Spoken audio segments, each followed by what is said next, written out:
Trump's request for a special master is approved, a win for Trump's lawyers in the ongoing DOJ investigation over the documents from Mar-a-Lago. The Florida district judge today granted the request. Here are the details. A small victory today for the former president. After 4 days of deliberation, Trump-appointed Judge Eileen Cannon ruled that a special master should be appointed, though a specific person has yet to be named. This means that a third party will now review potentially sensitive documents before the Department of Justice is allowed to use the seized materials for any investigative purpose. The Trump team said during arguments that a special master was needed as a way to ensure independent neutrality in the investigation. They argued that without a special master, they're flying blind because they don't know exactly what documents the Justice Department says it has already reviewed that would be protected by claims of executive privilege or attorney-client privilege.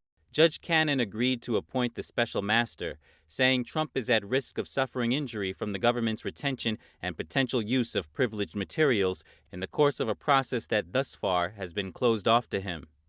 Part of what influenced her decision was the government filter team's failure to identify all potentially privileged items. Trump and Congresswoman Marjorie Taylor Greene both commented over the weekend on the ongoing investigation. Oh, and I definitely think the upper echelon of the Department of Justice and FBI does not deserve a paycheck. Republicans and the MAGA movement are not the ones trying to undermine our democracy. We are the ones trying to save our democracy. Very simple. Judge Cannon also ordered the Justice Department to stop reviewing the records as part of its criminal investigation. But U.S. intelligence officials are allowed to continue conducting a classification review as well as a national security damage assessment.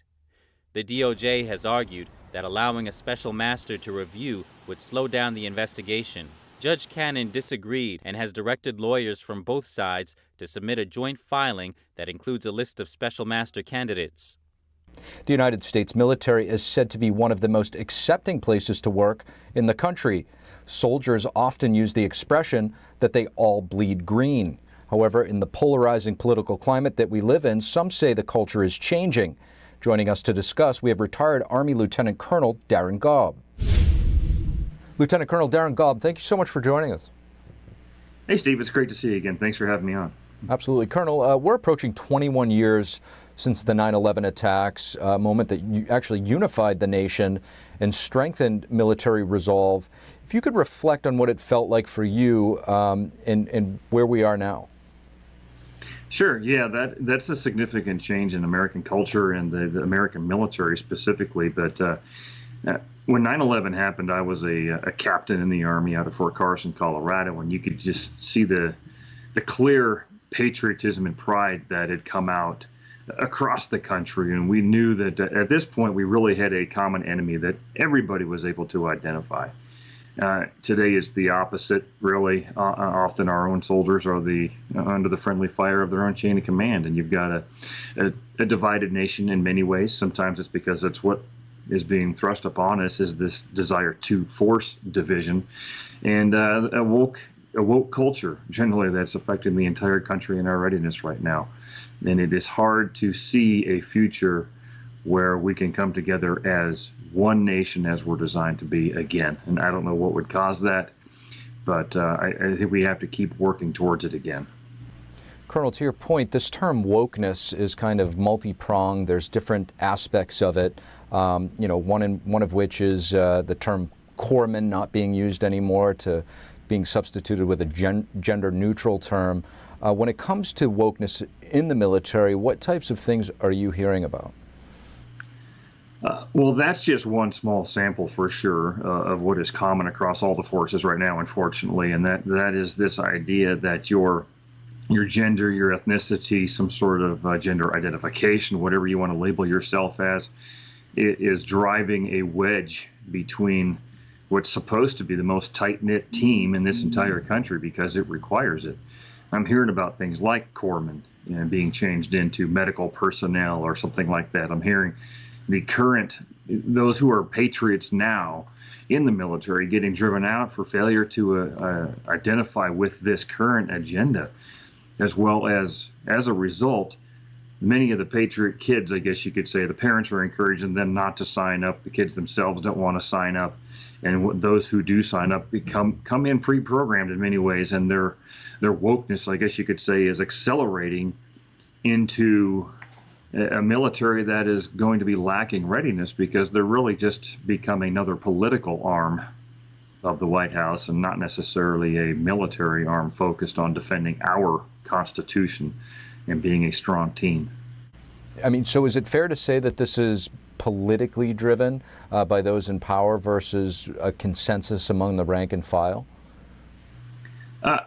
At the senior ranks, I would say there's definitely politically driven, and that's no different than it has been throughout history. There's a point in persons in the military's rank structure when it becomes less about leadership and warfighting than it is about the political pursuit of often career over fulfilling of the oath. There's been some phenomenal officers in the history of America for sure that have not done that, but right now the senior chain of command is following lockstep behind this agenda because they don't take their oath seriously, and they want to just maintain their positions where they are, continue to get promoted, take the paycheck, and see where they can go from there. I think that's pretty sad, unfortunately, but also unfortunately true. The rank and file, though, my concern is, and the risk that I see is that as these junior soldiers come in, whether they be lieutenants or privates or specialists or whatever, and that rank structure across all the services, because they've come in already kind of pre-programmed into the woke culture, you're going to see that culture inculcate through all the ranks over the next decade or so if we don't fix this with some very big moves. And I increasingly question the military's capacity to deal with that and turn back towards being the organization that is respected the way it's supposed to be across this country by all people, regardless. Lieutenant Colonel Daren Gaub, thank you so much for joining us. Hey, Steve, it's a pleasure to be with you again. Thank you. This November, abortion is on the ballot in multiple states. Since the Supreme Court overturned Roe v. Wade in June, states have moved to either strengthen abortion rights or add new protections for the unborn. Kentucky has a trigger law restricting most abortions, but it's facing lawsuits. GOP lawmakers want an amendment to the state constitution clarifying that there is no right to abortion. In Vermont, abortion is legal at all stages of pregnancy, and voters will decide if that should be added into the state's constitution. California's Proposition Number 1 would make pro-abortion laws part of the state's constitution.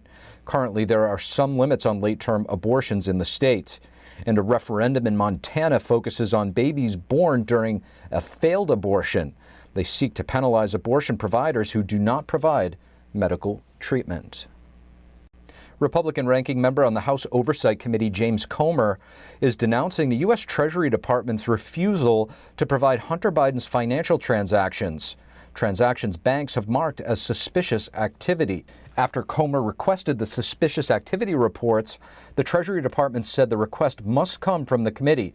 However, a committee request is unlikely because it's currently controlled by the Democrat majority. Comer is calling the response from the U.S. Treasury unacceptable. In a statement released Friday, Comer said that the department is covering up for the Biden family's profiting from what may be shady foreign business deals.